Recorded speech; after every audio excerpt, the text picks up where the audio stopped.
Kasus Edi Mulyadi, jebakan politik buat Anies. Penulis, Nina Nur. Entah sudah jadi suratan takdir atau itu bagian dari karma. Ada beberapa hal yang terjadi bersamaan dan berurutan dalam beberapa hari belakangan ini. Menyangkut Anies Baswedan dan Edi Mulyadi. Kita susuri bersama rangkaian momen-momennya ya. Edi Mulyadi kini harus menghadapi konsekuensi perkataannya yang menghina warga Kalimantan. Perkataan Edi yang menyebut warga Kalimantan seperti jin, kuntilanak, dan genderuwo diucapkan dalam sebuah video di YouTube. Video itu sudah tayang sejak Selasa tanggal 18 Januari tahun 2022. Sejak saat itu kehebohan pun terakumulasi hingga sekarang. Kemarahan publik pun mengalami perkembangan pesat. Dari para netizen di media sosial, hingga mayoritas warga masyarakat di Pulau Kalimantan, sampai warga masyarakat yang bukan orang asli Kalimantan. Bahkan meluas hingga ke negara tetangga, Malaysia, yang juga sebagian wilayahnya ada di Kalimantan. Sementara, Anies Baswedan pada hari Jumat tanggal 21 Januari lalu, berkunjung ke Makassar, Sulawesi Selatan, Sulsel. Banyak media menyebut bahwa kunjungan itu merupakan safari politik.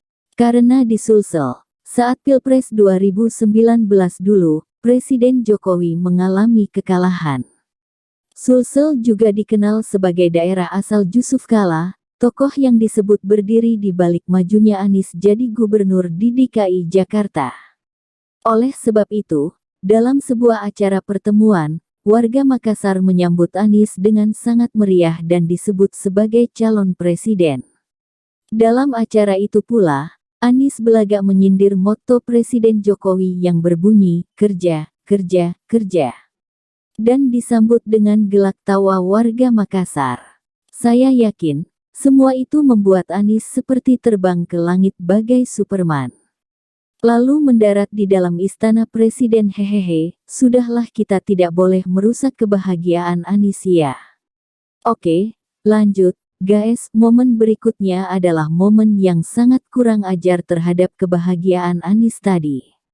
Ketika Anies mendarat di Makassar, dia tidak mengira bahwa pada hari yang sama, sebuah lembaga survei, Nusantara Strategic Network (NSN) merilis hasil survei yang sangat menamparkan kebahagiaan Anies. Survei itu tentang kepuasan masyarakat DKI Jakarta atas kinerja Gubernur Anies. Hasilnya, yang puas hanya 33,8%. Sedangkan yang tidak puas sangat banyak, mencapai 60,3%. Hasil ini terbalik dengan hasil survei kepuasan publik terhadap kinerja Presiden Jokowi. Dalam berbagai survei, yang puas dengan kinerja Presiden Jokowi mencapai 50% hingga 80%. Gimana Anies nggak terjungkal mendengarnya? Momen survei kedua yang juga menohok Anies terjadi sesudah Anies menyelesaikan safari politiknya di Makassar. Yakni pada Selasa lalu tanggal 25 Januari. Sebuah lembaga riset, Center for Strategic on Islamic and International Studies (CSIS) melakukan survei pilihan calon presiden terhadap warga Nahdlatul Ulama, NU. NU merupakan ormas Islam terbesar di Indonesia. Pada tahun 2019, akun media sosial resmi NU menyebutkan anggotanya mencapai 91,2 juta orang. Belum termasuk simpatisan dan keluarganya ya. Artinya survei calon presiden bagi warga NU berarti penting dalam dunia politik tanah air. Lucunya, nama Anies tidak ada dalam kandidat capres yang ditemukan oleh survei ini. Lalu apa hubungan antara Edi Mulyadi dan Anies Baswedan? Pertama, dari segi latar belakang, Edi Mulyadi punya kedekatan dengan Anies. Edi pernah jadi caleg dari PKS yang maju di daerah pemilihan Jakarta 3 Sumber. PKS merupakan salah satu partai yang mengusung Gubernur Anies. Bahkan dalam rencana gelaran reuni 212 tahun 2019, Edi Mulyadi sebagai Sekjen GNPF Ulama, adalah sosok yang memberi pernyataan ke media bahwa Anies diundang dan akan memberi sambutan di acara tersebut. Tentu fakta di atas tidak akan ngefek ke Anies. Justru fakta kedua yang sangat telak menyenggol Anies, yakni orang-orang yang membela Edi Mulyadi. Hah, ada gitu yang mau membela Edi? Sementara mayoritas publik sudah mengecam penghinaan yang dia lakukan terhadap warga Kalimantan. Membela Edi sama dengan bunuh diri dalam politik, karena tidak akan jadi faktor yang menguntungkan. Ketika politisi PKS, Tifatul Sembiring, bersuara membela Edi.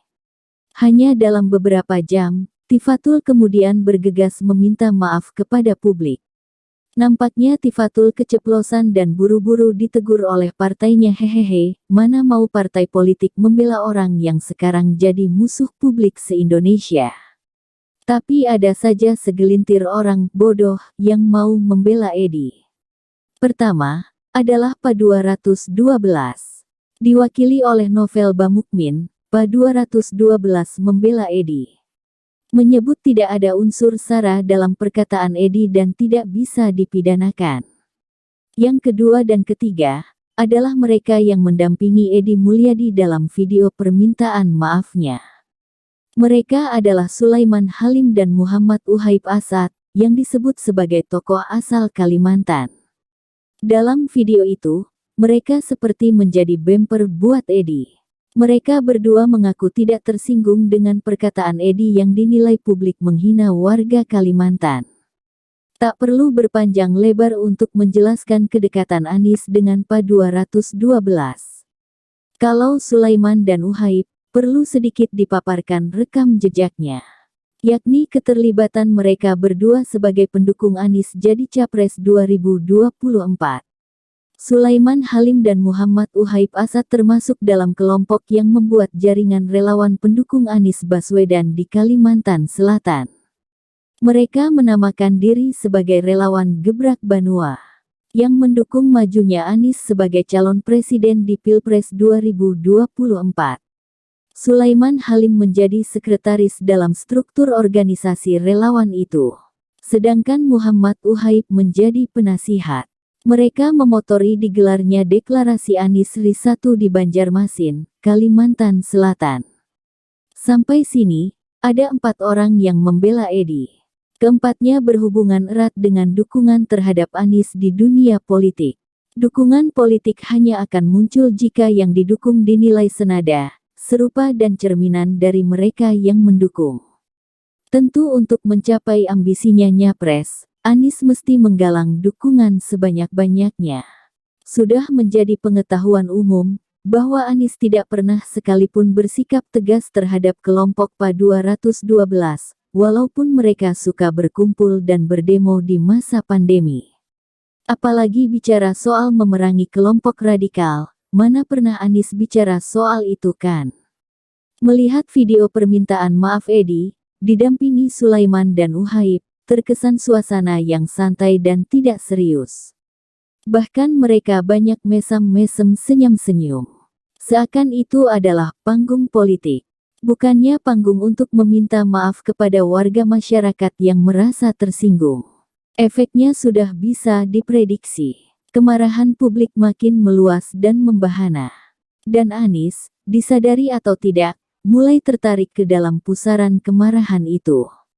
Publik bisa saja mengambil kesimpulan bahwa yang mendukung Anies adalah mereka yang dengan gampang menghina suku bangsa lain dengan semena-mena. Jika Anies merupakan cerminan dari pendukungnya, maka Anies akan bersikap sama.